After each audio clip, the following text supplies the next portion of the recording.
France's media used to be thought less shocking than the tabloid press on the other side of the channel, but the past few days have changed that. First came the publication of topless pictures of Kate Middleton. The magazines flew off the shelves. They were always on shaky legal ground. They're fairly unremarkable pictures, but the fact remains that they were taken and published without the agreement of those concerned. So they are photos whose publication is not allowed. In theory, the magazine in question should ask for the permission of the young married couple before publishing their holiday photos. Since they didn't, they are at fault. There's been an infringement of image rights.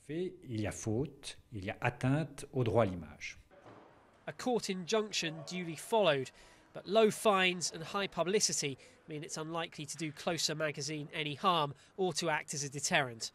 Then just a few days later came pictures which were both safer legally but also potentially far more explosive socially.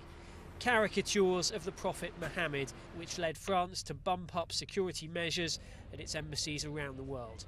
Outraged Muslims were left wondering why their own sense of dignity appeared less well protected than that of the British royals. Freedom of speech has its limits, and those limits concern freedom of belief and freedom of conscience. Muslims are extremely affected and upset about this aggression.